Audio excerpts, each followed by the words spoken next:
You know, back in Birmingham, when issues of race came about, it was a very difficult subject for my parents to deal with when it came to them raising their two boys, myself and my brother Kenneth, who still lives in Birmingham but as a matter of fact.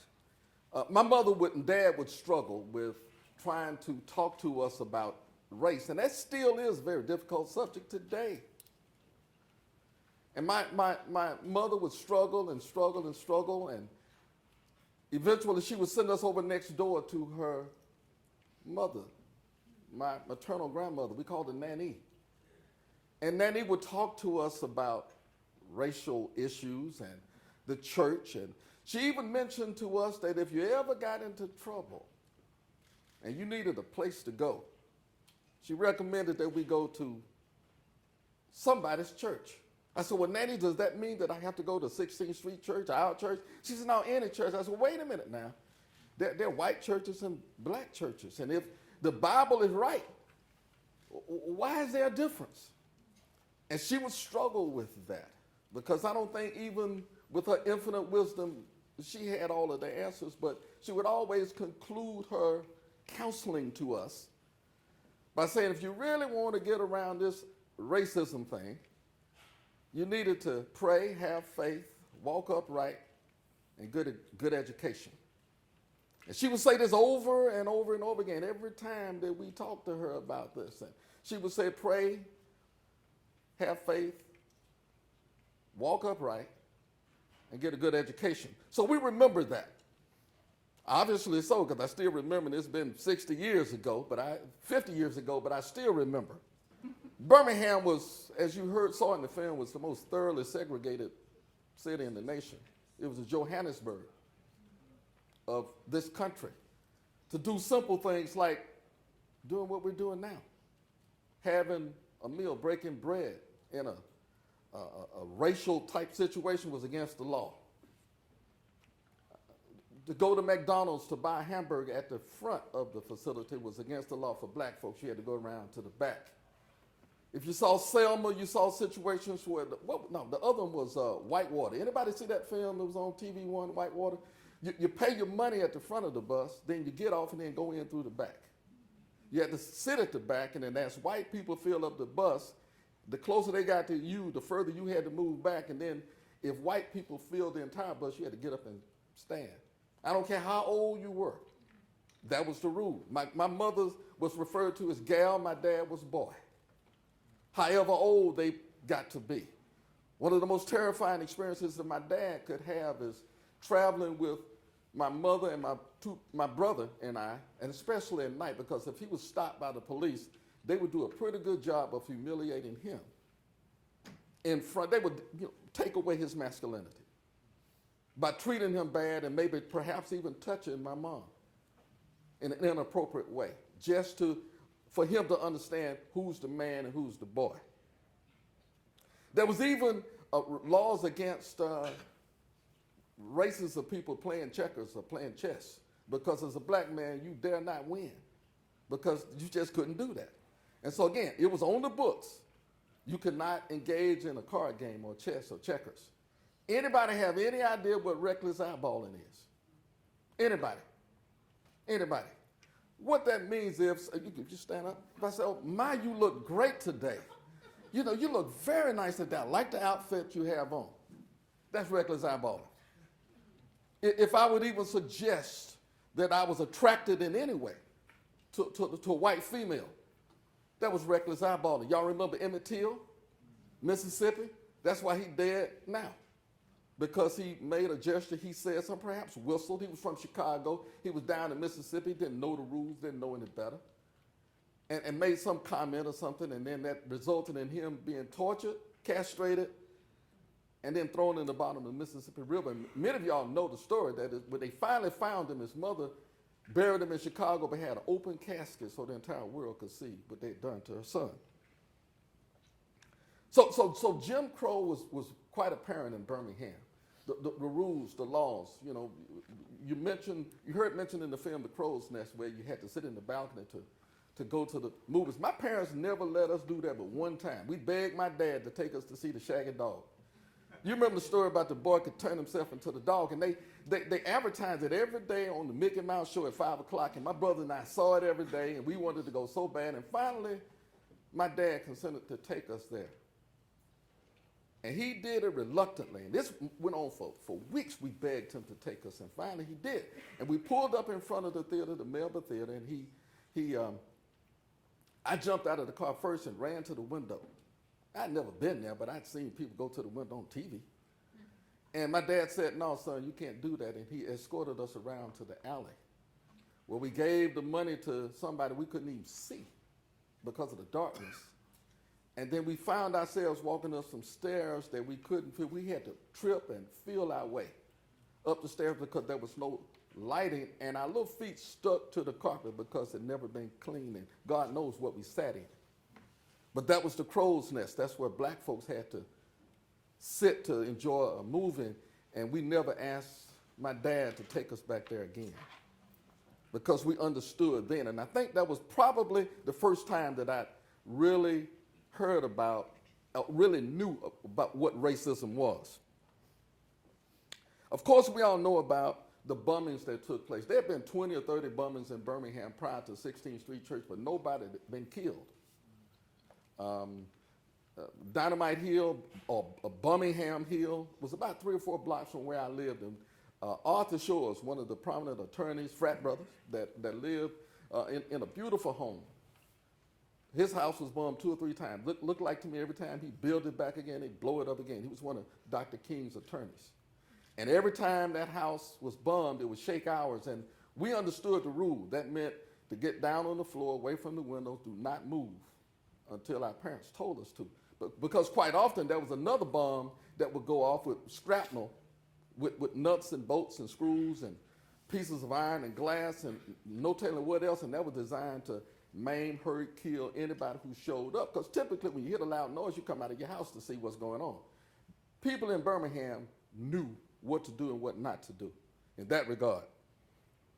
Of course, Brown versus Board of Education in 1954, that basically eliminated segregation, but not so in Birmingham. You saw in the film where Shuttlesworth, who was really the hero of Birmingham during that era, tried several times to enroll his daughter into Phillips High School. He was beaten unmercifully a couple of times by the Klan, by the police. And this was, during a 10-year period from 54 now up to 63. And that's when he called Dr. King to Birmingham. Dr. King had a successful bus boycott in Montgomery. He had been over in Georgia, Atlanta, and he was a nationally known figure. And the theory was that if you would bring the attention of the entire country through media to Birmingham, then the country, the world would get a chance to see exactly how bad things were. That's why if you came to Birmingham as a photographer, as a reporter during that time, and the Klan found out, you were just as bad as being black, because they would take your cameras or harass you. You couldn't stay in the Tutwiler Hotel anywhere you wanted because you were not welcomed in Birmingham. So the children's campaign took place in the spring of 1963. Of course, you know about let me not forget, specialist students. I don't care how young, how old you are. Please go back and read a letter from a Birmingham jail. This was a letter, Dr. King had been locked up. You remember what he said? 55 people got locked up with King. It was this particular time. I think he stayed in jail about 10 days. And he used scraps of toilet paper, little corners of the newspaper to write this letter that's about 10 pages long. But it was in response to some of the white clergy in Birmingham who wrote a full-page letter to him saying how untimely it was for him to be in Birmingham, and he should wait on the courts and wait on the new administration and all sorts of things. And Dr. King essentially said in his letter, we're tired of waiting, because the word wait always means never. And it led to his famous book, Why We Can't Wait, one of his famous books. So be sure and read that, and read it again until you get a clear meaning, because it's probably one of the most beautiful pieces I've ever read. And every year, at least during his birthday week and during African American History Week, I find reason to go back and read it again. And every time I get more clarity and more information out of that letter. Be sure and do that. There was a boycott that went on too during the demonstrations. That meant you don't go shopping in the stores. You couldn't work there. You couldn't eat a burger. So why spend your money there? And you know how tough it is for us black folks, especially on Easter. We're going to get a new suit. You know, and show out on Easter Sunday, Christmas Sunday. You know what we do. And it was so difficult because we, as kids, we expected that. And my mom and dad said, no, you can't go. We just have to wear what you have. Because even though my parents didn't participate in the movement, and they told us, they dared us to go there because my mom was trying to protect us. The other part of it, we went to school with A.D. King's kids, Al and Derek. We were both at Hill School together. Al was in my class, Derek was in my brother's class, and we heard about the movement directly from them. They were both arrested. But my mother and dad said if we were arrested and they found out whose kids they were, my mom would lose her job. My dad might lose his too. He worked for the federal government by day, and in the evening he managed the A.G. Gaston Motel that you heard mentioned on the film. The other thing that's always bothered me about that particular incident is Freeman Robowski, Dr. Freeman Robowski that was on the documentary. His mother was a school teacher too. Both moms taught together. And for years I would tell my mom, well, wait a minute. Freeman went to jail and he stayed there 5 days. Y'all heard him talk about 5 days of coming out a man. Freeman, you know, Miss Robowski didn't lose her job. Now my mom kind of tiptoed around that subject. And I think the issue was she was protecting us from the conditions that you were placed in, being incarcerated, and just making sure that, you know, we could participate. We could participate in the boycotts and do some other things, but she just didn't want her boys locked up. So, and incidentally, I heard Dr. Robowski will be here next month for some. Y'all be sure and go see him and tell him Dale says hello. Because we all grew up there in Birmingham together. May 12th, the A.G. Gaston, one Sunday morning, I guess I was 10, my brother was 7 or 8. We woke up one Sunday morning. Normally in my house, you smell pancakes cooking, bacon and eggs and coffee, and we would prepare to go to church on Sunday. And this particular Sunday, it was something strange going on in the house. The whole house was filled with white males. We didn't know what was going on, and then one man came into our room, had a gun strapped on, and just stared at us for a little while, scared us to death. We hadn't heard any screams, any yells, any loud talking, or any yelling, or any gunshots, or anything, but we had not seen either one of our parents. And finally, my mother came in, and she didn't seem like she was disturbed that much, but she explained to us that the reason why people were in the house was because the A.G. Gaston Motel had been bombed the night before, and my dad worked there. And he had been pinned in the church, in the motel there temporarily, and the people in the home was the FBI and the police and the media that were there to interview him. She also told us that the A.D. King home was bombed almost the same time on the other side of town. That's Dr. King's brother. And this was the family where the two boys were our friends, and so we made phone calls to check on them. We found out that they were all right as well. That was May 12th. Of course, the March on Washington took place on the 28th, and our famous I Have a Dream speech. We all know about that glorious event in Washington, D.C. And then on September 4th, it was the integration of schools in Birmingham. Now, there was an elementary school that I could see from my home that I couldn't go to because on the other side of the school was all white neighborhood. But the Armstrong boys who lived behind me, whose dad was a barber, self-employed, integrated that school. Now, our property was separated by an alley. They lived at 208 9th Court West. We lived at 208 9th Avenue West. And the FBI came by and talked to my parents about keeping an eye on us because we were the same age, with the same size, and a similar address. And the Klan may as well get us because they didn't care. But the good thing about it was, and maybe that can be debatable, the FBI sat in between the two houses every night for a year and a half, guarding their home. And then they walked the boys to school every day and sat in the classroom with them just to protect them.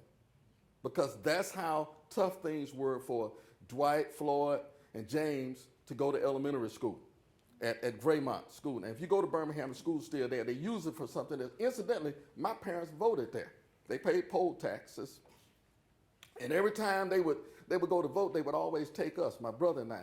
Years later, I asked my mom, I said, why'd y'all always take us to vote? And they said, well, with the kids there, they were less likely to be harassed. I kind of said, y'all using us, huh? But it was a way that things exist in Birmingham, and that's what they had to do. So the school desegregation took place on the 4th of September. And that's critical because a few days later, my mother took us to 16th Street Church. Normally she's there too. And you remember when Miss McNair said her Sunday school class was in the choir loft. My mom was in that class also. But the next day was the teacher's yearly report or the lesson plans due. And teachers all over the place stayed home from church so they can write it out. See, there were no computers back then. And so my mom brought us to church, but went back home, and my Aunt Ruth stayed home also. They lived next door to us. And my brother went to his class, I went to mine. My class was in the library. And the building began to shake. This was right after the class, 10:22, I think it was. We were in the basement. The building began to shake. The lights, bulbs disintegrated. There was a big bookcase, seemed to rock, and had it fallen over on one of us, it had killed us because the front part of the bookcase was made of glass and it was filled with books. We didn't know exactly what was going on, but we all ran towards the main auditorium of the downstairs of the church, and all of the lights were off. Again, we're in the basement, and I remember seeing a red light coming from the stairwell, and I ran up the stairs, again, not knowing really what was going on. Now, a critical point in this part of my story is that today in most major cities with computers and fast cars and ability to hold up lights, the response time is 7 minutes in most cases. When I ran up the steps in 16th Street Church, there was a police officer waiting on me. He had both arms coming down the stairwell. I was going up. He said, "Nigga, get back down in there." Now, back then, you did what police told you to do, but I figured there's chaos going on. He'll never catch me. And I think adrenaline alone propelled me past him. And I got outside of the church still wondering what was going on. And there was an eerie calm. It was September. It was overcast, fall day. And I could see the pigeons that were roosting in this old church, and they were flying about. But the thing that got my attention next was, due to my experience with cap pistols, y'all remember cap pistols? And firecrackers. Don't tell nobody we use firecrackers. I knew the smell of gunpowder. And it was very strong. The pungent odor of gunpowder was in the air. And I said, you know what? They bombed the church. And I couldn't believe that happened while occupied. And later on, I started to see people come down the stairs. Some were being assisted. Many were crying. Some were bleeding. There were people running around looking for their loved ones, looking for their family members. And it dawned on me that I had not seen my brother. So I went back into the church. Now, this time I was met by a fireman. And he said, "Where are you going?" I said, "I'm going looking for my brother. Can I do that?" He said, "Go right ahead." Now, again, I'm 11 years old. Imagine allowing an 11-year-old boy back into the church, just been bummed. You don't know whether another one's going off or if the church is going to collapse, anything. But I went to the room where my brother should have been, and it was empty. I looked all under the tables, everywhere. I yelled for him. Nobody was there. And then I came out the second time. I remember picking up my clarinet. I played in the church orchestra. I left it the first time. But the second time I saw it sitting there, I picked it up, and I came out and I looked around, and finally there was Miss Effie McCall, my grandmother's best friend, standing there, looked like she was holding on to 10 little kids and with 2 hands. One of them was my brother. And I grabbed him. I said, "Miss McCall, I got him." She said, "You sure?"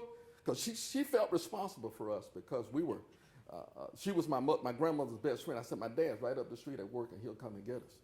And we stood there and held hands, and I checked with him to make sure he was okay and try to calm him down a little bit. And then finally, I saw my dad coming down the street. He had the strangest look on his face. I had never seen the man run in my life, but he was running that day. And he ran towards the corner, and they had blocked off the street, and I remember the police officer stopping him. And he said, "Those are my boys. I have to go see about my boys." And he defied the police also, ran right past them, and he looked like he was in tears almost. I'd never seen my dad show emotion like that. And he took us to back down to the A.G. Ganser Motel, to his office. He checked us. He made my brother take his clothes off to make sure we were all right. That's what parents do. in a situation like that, and then kept trying to call home and tell my mom that he had found us and that we were okay. Of course, there was no call waiting. The line was busy. People from all over the country were calling to check on us because they knew we went to church there. And finally, with all of the frustration, I remember all of the reporters, mostly white males who lived at the A.G. Gaston Motel. Again, they weren't welcome at the other hotels around the city. They seemingly were fighting over the 2 payphone booths in the lobby because they were trying to get their story out. It was almost a physical thing going on with them, trying to get the story out that the church had been bombed. And then later, my mother came and picked us up, and what should have taken about a 5 or 10 minute drive took almost 45 minutes for her to get there because of the streets being blocked off, the demonstrations and people in the streets. And she got us back home, and she was in tears, and she was hysterical. And when we pulled up in front of the house, my aunt and grandmother, who lived next door, was standing in the front yard, just waiting on us. And we were a mess. Because, see, there was no counseling for black boys and girls in Birmingham during this time. And my mother tried her very best again to console us and answer our questions about the sanctity of the church and the protection of the church. And she did what she always did. She said, go over there and talk to your grandmother. We sat down with her, and she tried her very best to talk about their good people, their bad people. But she ended her counseling to us with prayer, faith, walking upright, getting a good education. But this time she added something else to it. She said, boys, make something of yourselves. You were spared for a reason. See, it could have been 4 little boys instead of 4 little girls. And I'm a little bit ahead of myself because later on that day we found out that 30 people had been hurt, sent to the hospital, 4 girls were killed. That was, when I first saw that film, that was the first time I'd ever seen the post-mortem photographs of the girls. I mean, I've seen this film about 10 or 11 times before on HBO, but when I saw it, I was shocked at the devastation of what happened to those girls. Carol's funeral was Tuesday. Addie, Cynthia, and Denise's funeral was at 6th Avenue Church Wednesday, and I went to both funerals, but I couldn't get in either place because of the crowds of people. But I remember standing on the outside of 6th Avenue Church, and you could hear Dr. King eulogize the 3 girls through the PA system, and finally they were bringing 3 coffins down the stairs, as you saw in the film, and they were placing them in the hearse. And there was Dr. King standing there, as close as we are, 10 feet away. And I'd seen him on TV, I'd seen him in Ebony, I'd seen him in Jet magazine, I'd seen him on Chat Huntley and David Brinkley News, but I'd never seen him in person.